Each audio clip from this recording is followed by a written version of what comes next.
I was really having some fun on this boat today. Boom. For all the boats we've looked at, none of them are really go-get-'em racing boats, and this one was. Wonderful boat, wonderful boat.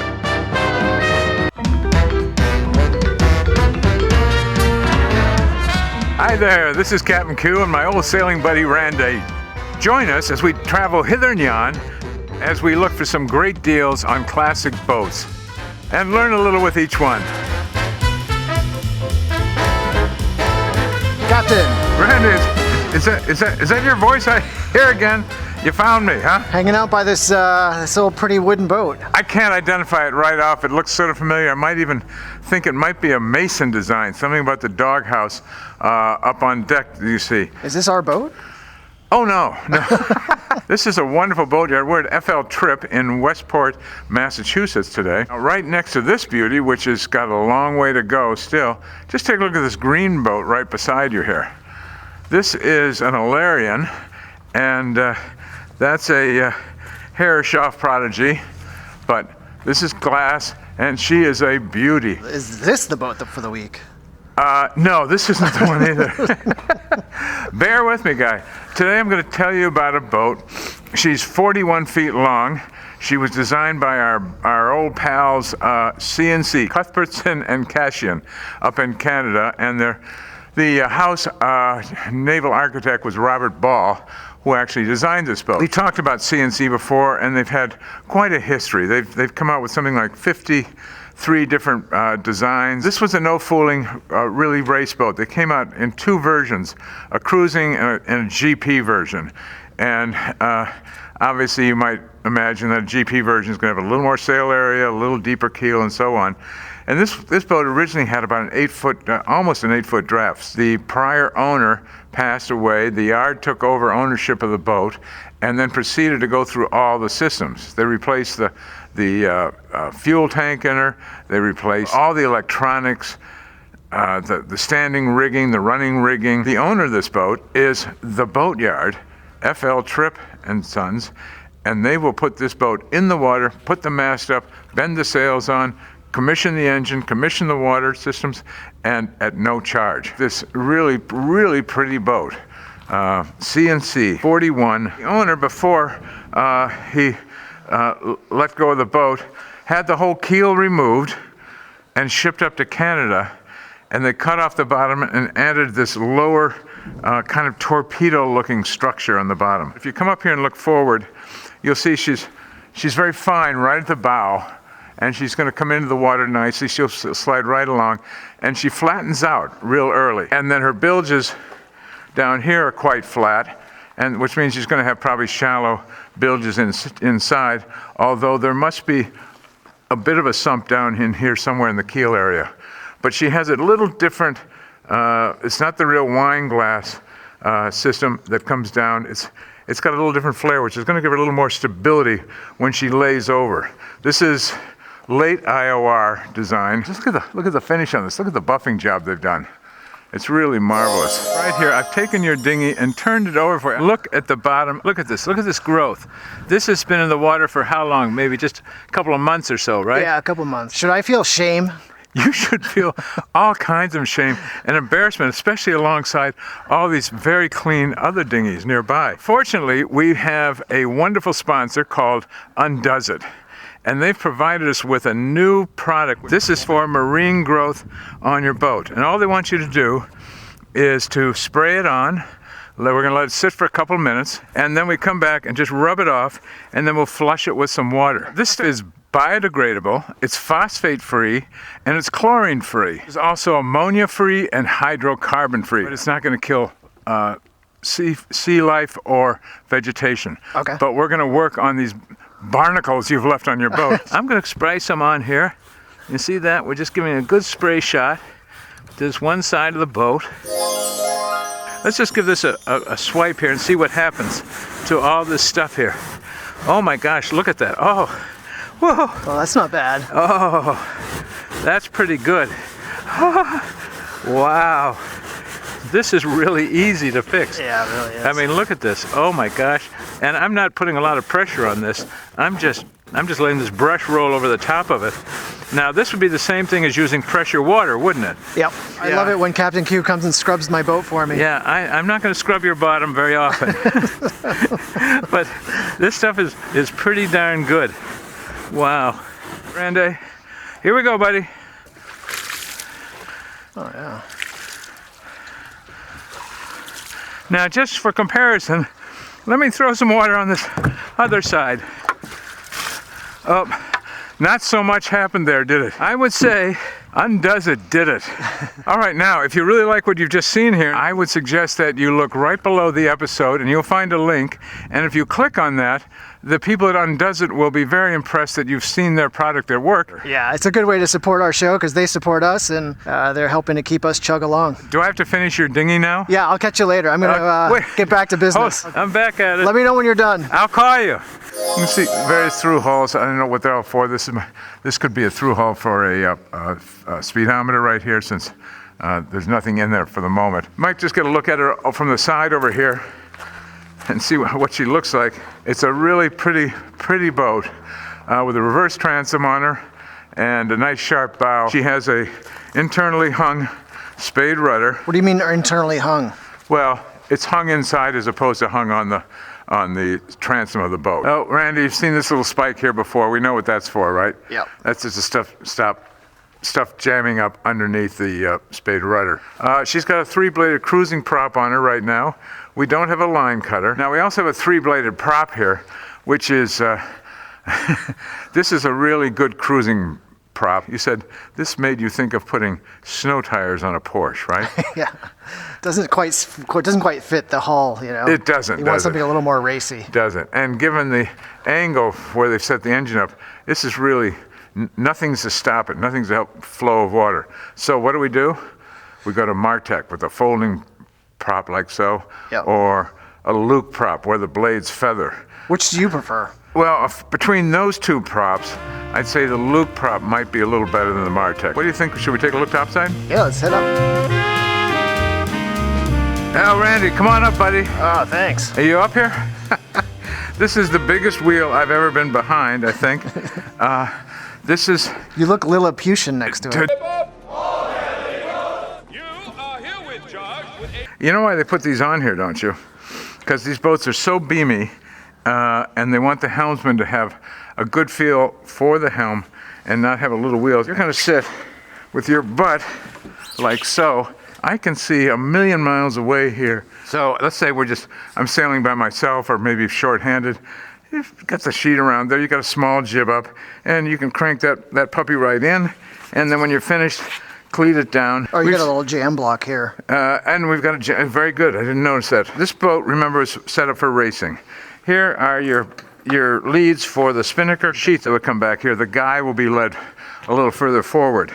Here are turning blocks right here for the Genoa sheet to come back, come inside, and then come up to meet the winch here. Now, see this dusty lump here? Let me do a little reveal here for you. Oh, look at that. And these are beautiful compasses. It's a Danforth 6-inch compass buried in the deck, visible from anywhere back here, and there's one on either side. So the helmsman will sit down here to leeward, and he can watch the sail. Now, picture this. He can watch the sail. He knows he's heading due east, we'll say. We happen to be heading due east. And the boat starts to head off a little bit. He's sailing on. The telltales are still flying. And he thinks he's going where he was going. But in fact, the wind is backed a little bit on him. So in fact, he's really going to be sailing maybe down around 70 or 80 degrees. He may have lost 10 degrees of heading and not realize it. But with this compass here, watching the telltales, watching this compass, he doesn't have to be standing right behind the main binnacle compass. So this is pretty cool. I have to say right off the bat here, this boat's been set up for racing. We really haven't been on a racing boat yet, have we? This is kind of the industry standard, this Ray Marine Materials. But these are all brand new, never used. It's got one of the smaller pods here. Doesn't have the big GPS radar pod. This boat does not have radars, I recall. Now here's a Ritchie main compass up here. Now, this helmsman seat, this gets me right up above the wheel itself. I mean, I'm really airborne here. I can see right over. Randy, down here is a wheel that you turn to unlock the wheel. Well, we got it loosened up a little bit there. Engine controls right here. We've got switches, key here for the engine, and something here we don't always see so handy. What's that? Your bilge pump handle. Right, and there's the bilge pump right there. We've got 2 scupper drains back here, and the whole cockpit is canted slightly aft. So they'll come back and they'll fill in down here. There's a little locker here for your propane on this side, and there's one on the other side. Also round. And that actually has propane in it. Well, off the transom here, they have the new style boarding ladder, and it's a big one. I like the fact that it's big. The thing I don't like about it, it's kind of hard to put the name on the transom right there with that big ladder in the way. This item right here is the hydraulic. Here's a tube coming up to it, and that's going to come up from a pump, and this is going to suck in or let out the pressure on your backstay. I see your emergency rudder post there. Oh, underneath, exactly, yep. That sticks right up, so it's not hard to find. And here's the 30 amp 110 shore power hookup is right down here too. Well, Randy, here's our starboard sail locker. This is pretty darn big. Look down here at this nice Yanmar engine. Can you bend around far enough to see that? Yeah. And that's brand new motor mounts. The engine has all been hauled out and redone. So like 0 hours or something? 0 hours since rebuild. I'm down here on my knees for you, and I'm opening up this port side, and we got a little shallow mini locker. Those look pretty fresh. Those are very fresh lines. All the running lines and the standing rigging has been replaced on the boat. Nice heavy-duty Schaefer main sheet system here with new sheets on it. Okay. We also have new Traveler lines and Schaefer, all Schaefer equipment right here. Schaefer's really top of the line. This one has a self-tailer, but let's say you're not in a self-tailer and you've got a line coming back here. It might have run through one of the stoppers up here, but let's say it hasn't, or it's gotten back here. And so you pull it in, you trim in the line, and then you come around here and just jam that down in there. Now, Randy, you had a question about the combings. Yeah. Okay, these are not super deep, right? But from a cruising standpoint, you know what I might do? I might put an extension, as I've suggested on some other boats. I could carry an extension up here, just a little higher of teak, and it would work pretty well. You could come up as high as this, actually, without disturbing the winches. All right, Randy, let's head up forward, buddy. Okay.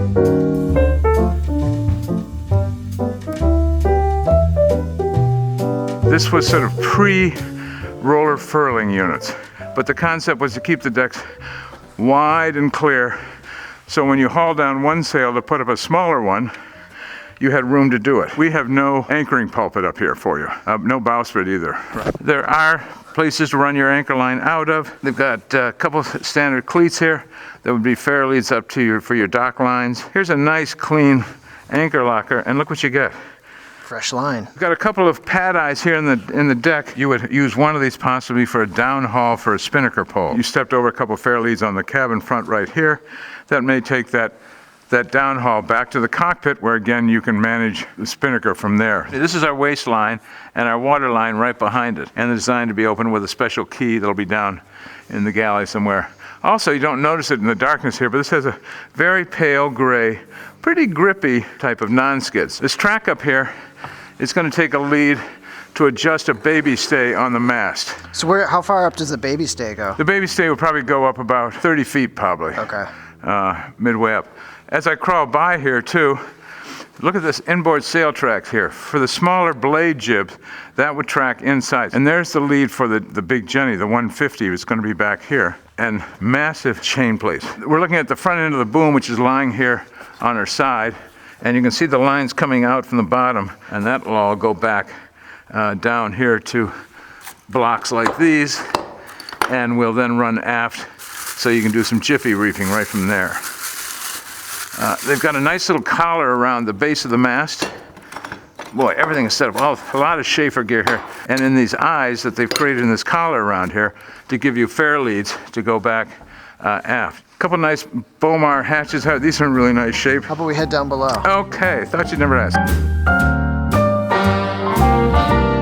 Randy, come on down, buddy. All right, thanks.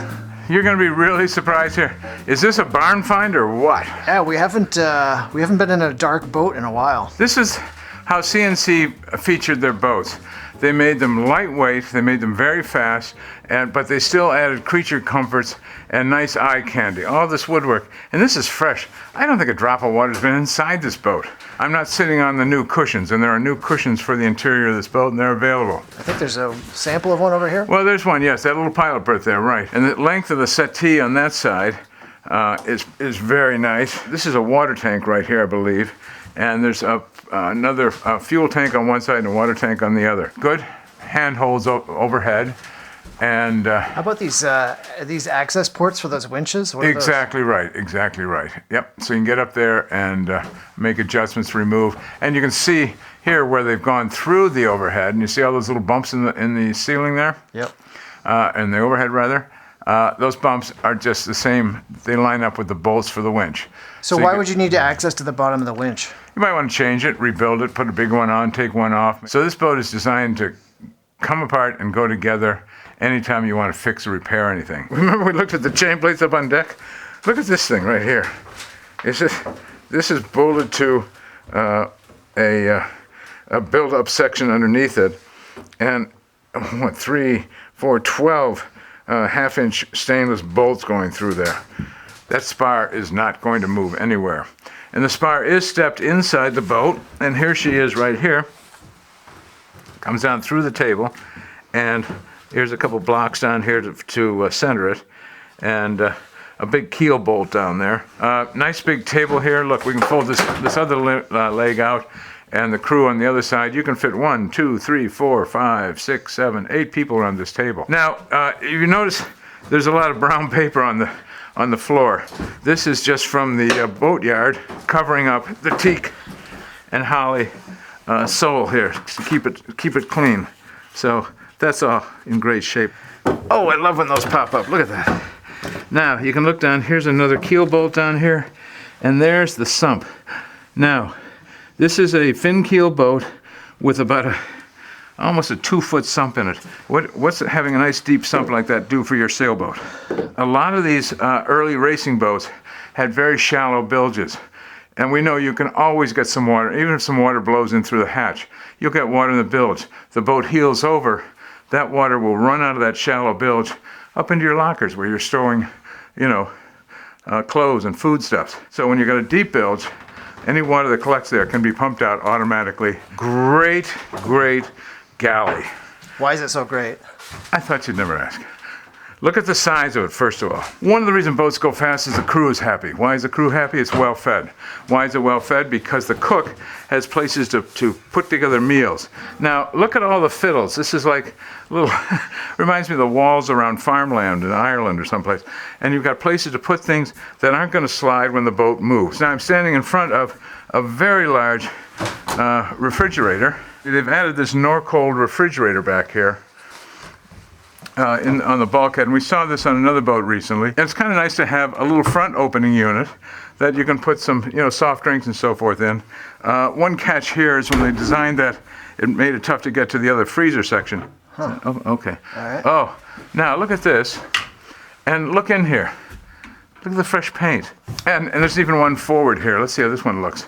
Oh, well, the crew is going to be happy on this boat, right? Our old friend, the pot and pan storage area, is maybe a little overkill, but it'd be nice to divide that up and do some other things for storage. Instead of having one cutting board here over the sink, they've split it so you can just use one sink and still cut. Hot and cold pressure water, 2 separate pumps, one's fresh water and one's going to be salt water, and the pedals are right down in front of me. Right here we have a really nice Hiller 3-burner propane range and oven, and the door pops right open. I like these plastic drawers. Having wood drawers is kind of classic. Practically, this makes more sense because look what I can do. One of my other favorites. Oh yeah. I'm not certain, but I think I know what's under here. What is it? I bet it's a trash. Yeah. There we go. Perfect. There's the bin for your garbage. Open the garbage, drop it right in, close it up, a little wire holding it. Boom. And another one of CNC's classic items is their nav stations. They've always been great, right from the days of Red Jacket. She had a really good nav station, and the navigator is right in here. Am I not in here or not? Oh yeah, you're locked in.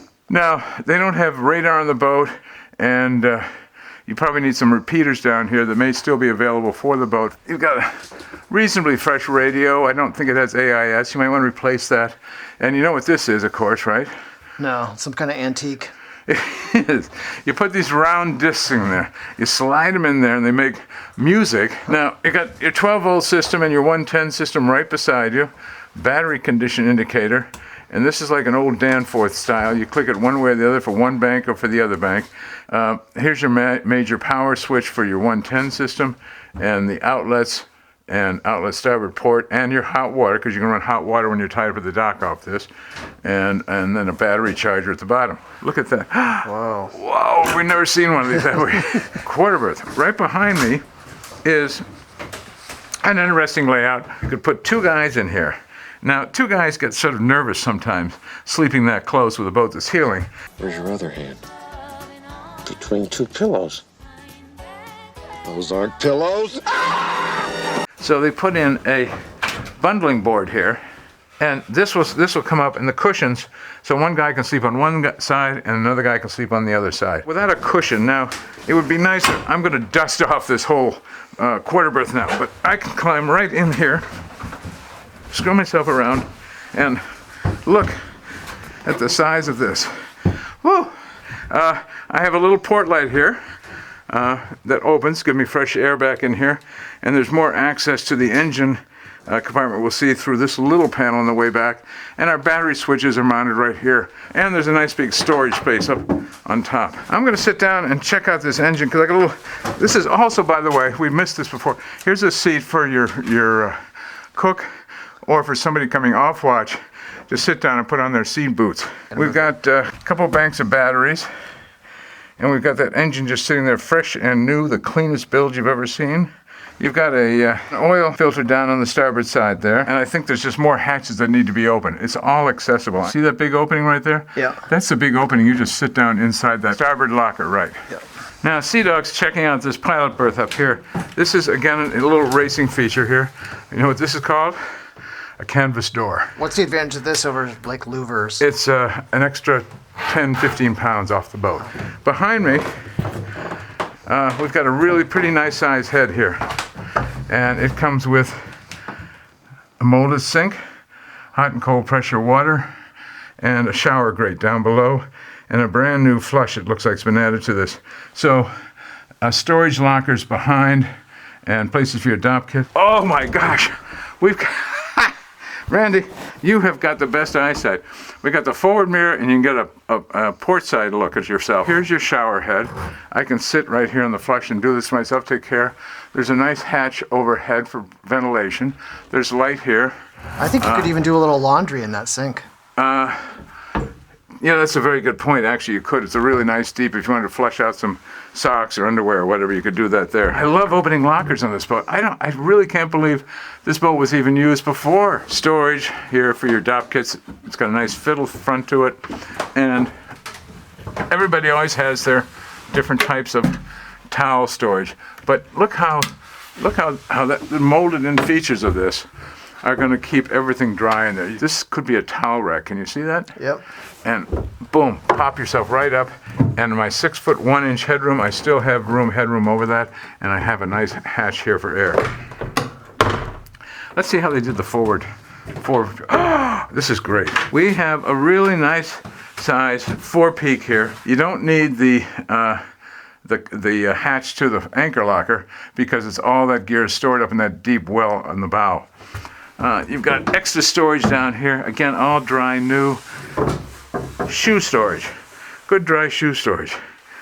And you have a little step here to help get up into the bunk, or step to get out of the hatch here. Yeah, what do you think about the headroom here? Because we've got such a low cabin top. Well, right now, right here without my hat, if I took my hat off, I would be just about straight up and down. Again, lots of storage. Another one of my nice plastic fitted drawers. More dry storage here. And We don't have a hanging locker up here. There's really just one hanging locker on the boat. There is a filler piece. I'm sitting on it right here. And we have another whale bilge pump forward here. I don't know if I've seen one up I haven't either. Is that my pilot berth up there? Up here? Yeah. Yes, you will really have to lie sideways. But it's really nice. I can imagine this with some nice cushions in here. This is going to be nice. Let me just put this filler piece in as we back out, and you'll get a sense of the size of room up here. Now, take a look at that V-berth area now. That's pretty big still, right? Again, it lacks some of the privacy of a hardcore cruising boat, not having private access to the head and all the crew using the same head, but gee whiz. We can all survive. Wonderful boat. Wonderful boat.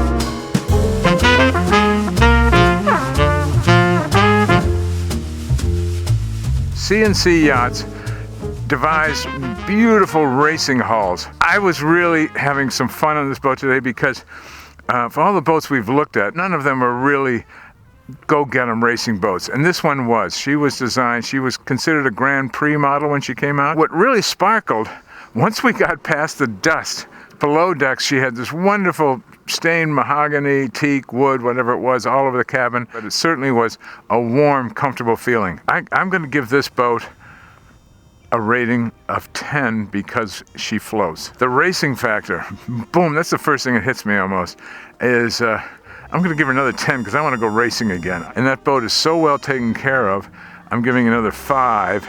And there's a bonus 2 coming on here. You ready for this one? All right. The owner of the boat will pick the boat up, carry it over, put it in the water, put the mast up, commission the engine, fill the water tanks. That's an extra 2 points. All right. Where are we? I lost count. 27. Wow. Well, so there we go. That's the deal today. Thanks so much for watching.